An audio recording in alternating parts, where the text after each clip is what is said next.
Hello students, welcome back to the Raghav institute. जैसा कि आप सभी लोग जानते हैं, आरएस मेंस एग्ज़ाम की डेट बढ़ चुकी है और जो एग्ज़ाम है वो जुलाई में होने वाली है। तो हमारे जो छोटे टॉपिक्स हैं जिनसे हम ज़्यादा नंबर्स गेन कर सकते हैं इस मेंस एग्ज़ाम में, वो मैं आपके सामने लेके आने वाला हूँ। So today we discuss about the topic behaviour. व्यवहार जो टॉपिक है उसके बारे में हम डिस्कस करेंगे। आज हम इसके पाठ्यक्रम सिलेबस को जानेंगे। तो देखिए, व्यवहार जो है, सबसे पहले मैं कुछ चीज़ें आपको यहाँ पे क्लियर कर देता हूँ कि जो व्यवहार टॉपिक है, यहाँ से क्वेश्चन आते हैं। 2 नंबर के क्वेश्चंस आएंगे, 5 क्वेश्चन, जो कि टोटल नंबर देंगे आपको 10।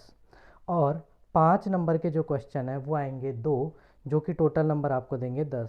अगर हम ओवरऑल देखें तो इस टॉपिक से आप कितने नंबर निकाल सकते हैं? 20 नंबर। और इन 20 मैक्सिमम नंबर में से जो आप नंबर लेकर के आ सकते हैं वो होंगे आपके 15 से 17 के बीच में। ठीक है, देखिए यहाँ पे जो कॉन्सेप्ट है वो क्या चलेगा कि देखिए, यहाँ जो 2 नंबर के क्वेश्चन है वहाँ पे वर्ड लिमिट है कम, तो वहाँ आप ज़्यादा चीज़ें समझा सकते हैं, फैक्ट्स ज़्यादा मेंशन कर सकते हैं। तो एग्जामिनर उनमें से कितना काटेगा? नहीं काट पाएगा। तो हो सकता है लकीली वो आपको कितने नंबर दे दे? 2 नंबर दे दे। तो ऐसे क्वेश्चन 5 हैं तो आप 10 नंबर पूरे भी ले सकते हैं। रही बात 5 नंबर वाले क्वेश्चंस की, जो 2 आ रहे हैं, तो उनमें से जो है आप ज़्यादा से ज़्यादा, अगर मैं एक मोटा मोटी भी मान करके चलूँ, तो 3 या 3.5 नंबर तक जो है एग्जामिनर दे देते हैं। तो आराम से आप 15 से 17 नंबर यहाँ से लेकर के आ सकते हैं। इसलिए मेंस एग्ज़ाम के लिए इस प्रकार के जो टॉपिक हैं, बिहेवियर है, लॉ है, स्पोर्ट्स एंड योगा हैं, ये बहुत ज़्यादा आपके लिए इम्पॉर्टेंट रहेंगे। देखिए, सिलेबस की हम यहाँ बात कर रहे हैं, तो सिलेबस में जो है आपके व्यवहार में 4 टॉपिक्स हैं। कौन कौन से टॉपिक्स हैं? पहला टॉपिक है बुद्धि, इंटेलिजेंस। दूसरा है व्यक्तित्व, पर्सनैलिटी। तीसरा है अधिगम या अभिप्रेरणा, लर्निंग एंड मोटिवेशन। और चौथा है प्रतिबल एवं प्रबंधन, स्ट्रेस एवं मैनेजमेंट। प्रतिबल को ही दोस्तों हम तनाव कहते हैं, याद रखिएगा। अब ये जो 4 टॉपिक है, मैं जो ये सिलेबस आपको समझा रहा हूँ, मैं आपके माइंड में इसको सेट करना चाह रहा हूँ। ये आरपीएससी द्वारा दिया गया ही सिलेबस है, जिसे मैं एक माइंड मैप में बना करके आपके सामने पेश कर रहा हूँ, ताकि आपको सिलेबस एक बार याद हो जाए। अगर आपको सिलेबस याद हो जाएगा तो आपका आधा काम तो यहीं हो जाएगा कंप्लीट। अब आपको क्या करना है? इसमें डिटेल स्टडी करनी है, इसमें जो कॉन्सेप्ट्स हैं, इसमें जो नोट्स हैं, उनको याद करना है। और मेरी कोशिश यह रहेगी कि मैं आपको जो नोट्स प्रोवाइड करने वाला हूँ आने वाली वीडियोज़ में, वो 2 नंबर और 5 नंबर के क्वेश्चंस आपके सॉल्व करवा पाएँ। अगर एज इट इज़ भी आप उठा करके वहाँ लिख दें तो 2 से 5 नंबर जो क्वेश्चन हैं आपके, उनको आप वहाँ पर सॉल्व कर पाएँ और अच्छे नंबर लेकर आ सकें। तो इसको किस तरह से याद रखेंगे? देखिए, व्यवहार या बिहेवियर। देखिए, बिहेवियर क्या है, स्पेलिंग क्या है? BEHAVIOR। OUR भी होती है। देखिए, 2 तरह की चीज़ें हैं। बिहेवियर जो होता है जिसमें OUR होता है, वो तो क्या है, एक व्यक्ति का किसी दूसरे के प्रति नेचर, किसी और जो साथी है उसके प्रति उसका नेचर कैसा है, उसका बिहेवियर कैसा है, व्यवहार कैसा है, तो वहाँ पर तो यू का प्रयोग किया जाता है। ये जो व्यवहार है, ये एनवायरनमेंट जो है उसके प्रति एक इंसान की प्रतिक्रियाएं क्या होती हैं, तो उस चीज़ को यहाँ पर हम देखते हैं। इस टॉपिक के अंदर उन चीज़ों को समझते हैं कि एक एनवायरनमेंट के साथ एक व्यक्ति की क्या क्या प्रतिक्रियाएं हो सकती हैं। तो देखिए, सबसे पहली चीज़ क्या है? यहाँ बुद्धि। जो आदमी इंटेलिजेंट होगा, बुद्धिमान होगा, उसका व्यक्तित्व या पर्सनैलिटी भी अच्छी होगी। मैं याद करवाने की कोशिश कर रहा हूँ सिलेबस को। तो देखिएगा, जिसकी बुद्धि अच्छी होगी उसका व्यवहार भी बहुत अच्छा होगा। वो बुद्धिमान होगा तो व्यवहार भी अच्छा करेगा। अगर वो व्यवहार अच्छा करेगा और उसकी बुद्धि अच्छी है तो उसमें सीखने की प्रवृत्ति ज़्यादा होगी, लर्निंग जो है उसकी ज़्यादा होगी, अधिगम की क्षमता ज़्यादा होगी, और वो मोटिवेटेड रहेगा हमेशा। अगर सीखेगा, पढ़ोगे, कुछ चीज़ याद करोगे, तो दूसरों से ज़्यादा खुद को मोटिवेट महसूस करोगे आप, ये सभी जानते हैं। तो देखिए, वो मोटिवेटेड महसूस करेगा। तो देखिए, जहाँ बुद्धि है तो उसका व्यक्तित्व अच्छा होगा, और व्यक्तित्व अच्छा है तो वो सीखने की प्रवृत्ति रखेगा, और सीखने की प्रवृत्ति रखेगा तो उसमें क्या आएगा? मोटिवेशन आएगा। और अगर उसमें मोटिवेशन आएगा तो क्या उसके अंदर स्ट्रेस आएगा? उसके अंदर स्ट्रेस नहीं आएगा, प्रतिबल की संभावनाएं नहीं रहेंगी, और प्रतिबल वो क्या कर पाएगा? मैनेज कर पाएगा, है ना, प्रबंधित कर पाएगा। तो ये आपके 4 टॉपिक हैं। मैं समझता हूँ इस चीज़ से आप समझ गए होंगे किस तरह से। मैं वापस रिपीट कर देता हूँ।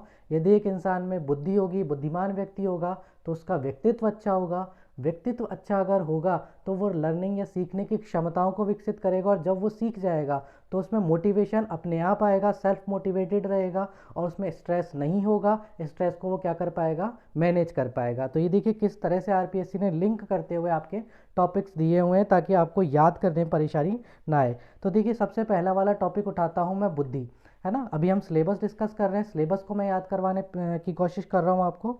तो देखिएगा सबसे पहला टॉपिक आपका क्या है, बुद्धि, इंटेलिजेंस। तो देखिए यहाँ पर जो बुद्धि आपकी दी गई है आरपीएससी के सिलेबस में, वो 4 प्रकार की बुद्धि दी गई हैं। कौन कौन सी हैं, संज्ञानात्मक बुद्धि, संवेगात्मक बुद्धि, सामाजिक बुद्धि, सांस्कृतिक बुद्धि और आध्यात्मिक बुद्धि। कैसे याद रखेंगे, देखिए पहले आपके हार्वर्ड गार्डनर का सिद्धांत भी था बुद्धिमत्ता का, वो अब हटा दिया गया है, तो आपका सिलेबस और भी ज़्यादा कॉम्पैक्ट हो गया है। ये जो 5 बुद्धि हैं इनको किस तरह से याद रखेंगे, देखिएगा जब भी कोई चीज़ याद नहीं आती है, रिकॉल नहीं होती है, तो हम क्या करते हैं, इस पंजे का उपयोग करते हैं और इस तरह से मारते हैं और हमें वो चीज़ याद आ जाती है कि अरे यार ये चीज़ याद नहीं आई, यहाँ मारा और याद आ गया। किसका प्रयोग किया, इस पंजे का। इन 5 उंगली, या मैं कह दूँ 4 उंगली और 1 अंगूठे, मैं स्तंभ बोल देता हूँ इनको क्योंकि एक अंगूठा है इसलिए मैं इनको उंगलियाँ नहीं बोलूँगा। तो इन 5 स्तंभों का, इस पंजे का यूज़ करते हैं। तो इस पंजे से याद रखिए हम 5 प्रकार की बुद्धि यहाँ पर देखने वाले हैं। कौन कौन सी बुद्धि हैं, तो पहली बुद्धि कौन सी है, संवेगात्मक बुद्धि या संज्ञानात्मक बुद्धि, दूसरी है संवेगात्मक, तीसरी है सामाजिक, फिर सांस्कृतिक और आध्यात्मिक। तो इस पंजे से आप याद रखिए 5 प्रकार की बुद्धि आपके दी हुई हैं सिलेबस में, ठीक है। इनको हम डिटेल स्टडी करेंगे जैसे जैसे हम हमारे सिलेबस में आगे बढ़ेंगे, इस टॉपिक्स को जो है हम डिटेल स्टडी करते जाएंगे। देखिए इसके बाद जो आता है आपका दूसरा जो इसमें टॉपिक है वो क्या है, व्यक्तित्व या पर्सनैलिटी। वही चीज़, बुद्धिमान व्यक्ति होगा तो उसका व्यक्तित्व अच्छा होगा, पर्सनैलिटी अच्छी होगी। तो देखिए व्यक्तित्व को देखने की इकाई क्या है, तो व्यक्तित्व को सबसे पहले हम किस तरह से देखते हैं कि उसका दृष्टिकोण देखते हैं। दृष्टिकोण माने कि पर्सनैलिटी में देखिए 2-3 प्रकार के, मैं इसमें थोड़ा सा आपको डिटेल बता देता हूँ, वैसे हम पढ़ेंगे। लेकिन जब हम पर्सनैलिटी देखते हैं तो हम सबसे पहली चीज़ नोटिस करते हैं कि यार वो बंदा कम बोलता है, अंतर्मुखी है, वो ज़्यादा बोलता है, बहिर्मुखी है ना। वो कभी कभी जब ज़रूरत होती है तो बोलता है, नहीं तो नहीं बोलता है ना। रिजर्व्ड नेचर है या एक्सप्रेस करने वाला नेचर है। तो इस तरह से हम क्या करते हैं, उसके दृष्टिकोण देखते हैं ना। और दृष्टिकोण के अंदर ही क्या होते हैं, कुछ हमारे अप्रोचेस जो हैं उसमें कुछ सिद्धांत आ जाते हैं। जैसे 2 सिद्धांत हम पढ़ेंगे यहाँ पे, एक तो शील गुण सिद्धांत और एक कौन सा, प्रकार सिद्धांत या शील गुण दृष्टिकोण भी कह सकते हैं इनको। शील गुण दृष्टिकोण और प्रकार दृष्टिकोण, इनके बारे में हम डिस्कस करेंगे, इनके डिफरेंसेस भी हम देखेंगे, इनमें क्या क्या अंतर है, क्योंकि वहाँ से सवाल बनता है। तो धीरे धीरे अप्रोच करेंगे हम आगे और इस अप्रोच को, व्यक्तित्व की अप्रोच को समझेंगे, ठीक है। समझ में आई चीज़ें। तो व्यक्तित्व देखते हैं तो सबसे पहले क्या देखते हैं, व्यक्तित्व का दृष्टिकोण या अप्रोच क्या है। उसके बाद हम देखते हैं डिटर्मिनर्स या निर्धारण करने वाले तत्व कौन कौन से हैं, व्यक्तित्व वो क्या क्या चीज़ निर्धारित कर सकती है, तो वो निर्धारक जो तत्व हैं उनको हम यहाँ समझेंगे डिटेल में। और व्यक्तित्व में आपके क्या दिया गया है, असेसमेंट या आकलन। मैंने अभी बताया कि सबसे पहले देखेंगे कि सामने वाला जो है उसकी पर्सनैलिटी कैसी है, कि वो पहली बार में देखने पे कैसा लग रहा है, ठीक है। तो वो तो हो गया हमारा दृष्टिकोण। दृष्टिकोण के बाद हम उसको ओवरऑल देखेंगे कि इसके व्यक्तित्व में क्या क्या ऐसे बिंदु हैं जो मुझे प्रभावित कर रहे हैं, तो निर्धारित करने वाले बिंदु या निर्धारक बिंदु हम देखेंगे। और उसके बाद क्या करेंगे, उसके व्यक्तित्व का हम आकलन करेंगे, ठीक है। तो कुछ चीज़ें याद हुई, जैसे जैसे मैं ट्रिक वाइज आपको याद करवाना चाह रहा हूँ। मुझे आशा है कि आपको चीज़ें याद हो रही होंगी। अच्छा, तीसरा टॉपिक कौन सा है आपका, अधिगम एवं अभिप्रेरणा, लर्निंग एंड मोटिवेशन। अभी मैंने बात की जिसमें बुद्धि होगी उसी में क्या होगा, व्यक्तित्व अच्छा होगा उसका, और व्यक्तित्व अच्छा होगा तो वो सीखने की क्षमता विकसित करेगा, लर्निंग कैपेसिटी उसकी अच्छी होंगी और उसमें मोटिवेशन आएगा। तो तीसरा टॉपिक हमारा कौन सा है, अधिगम और अभिप्रेरणा, लर्निंग एंड मोटिवेशन। तो देखिए इसमें भी हम क्या क्या चीज़ देखेंगे, यहाँ पर टॉपिक जो है वहीं से क्वेश्चन उठ के आ रहे हैं। तो देखिए टॉपिक में क्या क्या है, एक तो है अधिगम, लर्निंग, तो लर्निंग को देखेंगे हम यहाँ पे, और एक अभिप्रेरणा, मोटिवेशन को देखेंगे। अच्छा, लर्निंग मतलब क्या हुआ, सीखना किसी चीज़ को, सीखा कहाँ जाता है, स्मृति के अंदर, बुद्धि के अंदर, है ना। और कभी कभी हम कुछ कोई चीज़ सीख जाते हैं तो उसको भूलते भी हैं। तो यहाँ पर 2 टॉपिक और जुड़ जाते हैं हमारे, अधिगम तो हुआ, इसके बाद स्मृति में हम याद रख रहे हैं तो स्मृति टॉपिक जुड़ा, और स्मृति में से कभी कभी चीज़ें निकल जाती हैं तो विस्मृति टॉपिक भी हम यहाँ पे पढ़ेंगे। और इसके अलावा चौथा टॉपिक कौन सा रहेगा इसमें, अभिप्रेरणा रहेगा। ठीक है, अच्छा इसमें क्या क्या पढ़ेंगे, इन सब टॉपिक्स के अंदर भी हम क्या पढ़ेंगे, तो देखिए अधिगम के अंदर, अधिगम की मैं बात कर रहा हूँ, लर्निंग की मैं बात कर रहा हूँ, तो इसमें अधिगम की हम शैलियाँ पढ़ेंगे। लर्निंग की कौन कौन सी शैलियाँ हो सकती हैं, किस किस तरह से चीज़ों को लर्न किया जा सकता है ना, माइंड मैप्स बना करके, या जिस तरह से मैंने आपको दिया है ना फ्लो चार्ट्स बना करके, किस तरह से उन चीज़ों को याद रखा जा सकता है। तो लर्निंग की हम शैलियाँ या लर्निंग की स्टाइल्स यहाँ पर पढ़ेंगे, डिस्कस करेंगे, डिटेल में डिस्कस करेंगे, घबराने वाली बिल्कुल भी बात नहीं है। ओके, जैसे जैसे हम कोर्स में आगे बढ़ेंगे, बिहेवियर टॉपिक्स में आगे बढ़ेंगे, तो इन सारी चीज़ों को मैं क्लियर करता चलूँगा। देखिए दूसरा यहाँ पे मैंने अभी बताया कि अगर लर्निंग होगी, सीखेंगे तो कहाँ सीखेंगे, स्मृति में सीखेंगे। तो एक टॉपिक रहेगा हमारा स्मृति, मेमोरी। और देखिए मेमोरी जो है उसको अगर शार्प करना हो तो बहुत सारे जो इंटेलिजेंट स्टूडेंट्स होते हैं ना, वो क्या करते हैं, मेमोरी मॉडल्स बना लेते हैं अपने, कि मुझे फ्लो चार्ट से याद रहता है तो मैं इस तरह के मॉडल बना लेता हूँ, मुझे पाई चार्ट्स बना करके याद रहता है तो मैं इस तरह से पाई चार्ट बना लेता हूँ, मैं माइंड मैप्स बना लेता हूँ, मैं ट्री फॉर्म बना लेता हूँ चीज़ों की, है ना। तो उस तरह से क्या है, हम उनका क्या देखेंगे, प्रारूप या मॉडल, किसका, स्मृति या मेमोरी के मॉडल्स हम देखेंगे, किस तरह से हमारी मेमोरी में चीज़ों को रख सकते हैं, उनके मॉडल्स यहाँ हम डिस्कस करेंगे। इसके बाद बात आती है विस्मृति या फॉरगेटिंग की। अभी मैंने कहा कोई चीज़ सीख रहे हो तो वो सीख कर कहाँ स्टोर होगी, स्मृति में, और अगर वो यूज नहीं आ रही तो धीरे धीरे क्या होगा, विस्मृति में चली जाएगी, या वो बाहर निकल जाएगी, नष्ट हो जाएगी। तो एक टॉपिक और जुड़ा, विस्मृति। और विस्मृति के हम क्या देखेंगे यहाँ, कारण। एक कारण तो मैंने ही बता दिया आपको, कौन सा बताया, कि जब हम कोई चीज़ सीखते हैं और सीखने के बाद उसे काफ़ी समय तक यूज़ नहीं करते हैं तो हम भूल जाते हैं। जैसे कि, है ना, आगे हम पढ़ेंगे, जैसे कि किसी का मोबाइल नंबर, अभी तक हम उस मोबाइल नंबर को टाइप कर रहे थे फ़ोन में, ठीक है, टाइप कर रहे थे तब तक हमें याद था वो, लेकिन अचानक से क्या हुआ, और जो भी व्यक्ति था, संबंधित व्यक्ति जिसका वो फ़ोन नंबर था, अब उससे कांटेक्ट हमारा नहीं होता है, जिस वजह से हम धीरे धीरे कर क्या कर रहे हैं, उस चीज़ को भूलते जा रहे हैं। तो वो किस में चली जाएगी, विस्मृति में। तो लगातार किसी चीज़ का उपयोग ना करते हुए, अधिगम की जो शैली है उसका उपयोग नहीं करते हैं, तो वो जो अधिगम किया है, जो लर्न किया है, जो चीज़ हमने, वो हम भूल जाते हैं। तो वो कारण हम यहाँ पे पढ़ेंगे विस्मृति के। एक हमने देखा मोटिवेशन, अभिप्रेरणा। अभिप्रेरणा या मोटिवेशन, इसको आकलन कैसे किया जाए कि भाई कितना मोटिवेटेड है। देखिए कुछ बच्चे तो ऐसे होते हैं जो एग्ज़ाम आई और उसके एक महीने पहले से मोटिवेट होते हैं और पढ़ाई करने लग जाते हैं, है ना।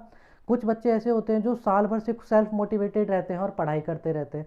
तो उस चीज़ का हम यहाँ पे आकलन करेंगे, ठीक है। कुछ आकलन के मॉडल्स हैं यहाँ पर, बहुत सारे जो वैज्ञानिक है, व्यवहार के जो वैज्ञानिक हैं, उन्होंने यहाँ पे अभिप्रेरणा के आकलन के काफ़ी सारे मॉडल्स दिए हैं, काफ़ी सारी परिभाषाएं दी हैं, तो वो हम यहाँ पर देखेंगे, ठीक है। उसके बाद देखिए चौथा जो टॉपिक रहेगा आपका, प्रतिबल और प्रबंधन। प्रतिबल किसको बोला मैंने, स्ट्रेस को, तो मैं यहाँ तनाव बोल सकता हूँ प्रतिबल को। अगर आपको प्रतिबल से याद नहीं रहता है तो इसको हम तनाव बोल सकते हैं। अच्छा, इसको कैसे याद रखेंगे, देखिए तनाव को प्रतिबल क्यों बोला गया है, हम किसी चीज़ को याद करते हैं तो क्या करते हैं, हमारी मेमोरी पर बल लगाते हैं, है ना। लेकिन जब वो चीज़ याद नहीं होती है तो हमारे अंदर क्या आता है, स्ट्रेस आता है। मतलब हमने इधर से बल लगाया उसे याद करने के लिए, और एक इधर से दूसरा बल आ रहा है जो उसको याद नहीं करने दे रहा, जिसको हमने क्या बोला, स्ट्रेस बोला। इसलिए बल के विपरीत बल है तो इसको क्या बोल दिया गया, स्ट्रेस को प्रतिबल बोल दिया गया। ओके, तो इसलिए इसका नाम हिंदी में क्या पड़ गया, प्रतिबल, या फिर इसको आप क्या बोल सकते हो, तनाव भी बोल सकते हो। ओके, और दूसरा क्या है, तनाव प्रबंधन या प्रतिबल प्रबंधन। अच्छा, प्रतिबल या तनाव के अंदर हम कौन कौन से टॉपिक्स यहाँ डिस्कस करने वाले हैं, तो देखिए प्रतिबल की जो है प्रकृति हम यहाँ डिस्कस करने वाले हैं। उसके बाद प्रतिबल के प्रकार हम यहाँ डिस्कस करने वाले हैं। उसके बाद इसके स्रोत हम डिस्कस करने वाले हैं, ठीक है। प्रतिबल की किस तरह से, मैं वापस से एक बार बता देता हूँ कि प्रतिबल की प्रकृति कैसी है, स्ट्रेस कैसा आ रहा है, मान लीजिए पढ़ाई से संबंधित स्ट्रेस आ रहा है, फैमिली की तरफ से स्ट्रेस आ रहा है ना। बहुत सारे ऐसे तत्व होते हैं जिनकी वजह से स्ट्रेस व्यक्ति के जीवन में आता है, व्यक्ति के व्यवहार में आता है, तो वो प्रकृति हम देखेंगे। इसी प्रकार से उसके प्रकार देखेंगे, ठीक है। और तीसरी चीज़ क्या देखेंगे, उसके सोर्सेज देखेंगे। अभी मैंने बताया कहाँ से स्ट्रेस आ रहा है, फैमिली की तरफ से आ रहा है, पैसे की स्ट्रेस है, पढ़ाई का टेंशन है ना। इस तरह से उसके सोर्सेज हम यहाँ पर देखेंगे। चौथी चीज़, इसके लक्षण देखेंगे कि जब किसी के व्यक्ति के अंदर स्ट्रेस आता है तो कौन कौन से लक्षण उसमें परिलक्षित होते हैं, दिखाई देते हैं, कि भाई स्ट्रेस आया तो हेडेक होने लग गया, स्ट्रेस आया तो वो बहुत ज़्यादा गुस्सैल हो गया है ना, इरिटेट हो गया है। तो ये सारी चीज़ें क्या है, प्रतिबल के लक्षण हैं, ये सिम्टम्स हम यहाँ पर डिस्कस करेंगे। और प्रतिबल के प्रभाव या इफेक्ट्स, देखिए लक्षण और प्रभाव ये दोनों क्या है, एक ही चीज़ है।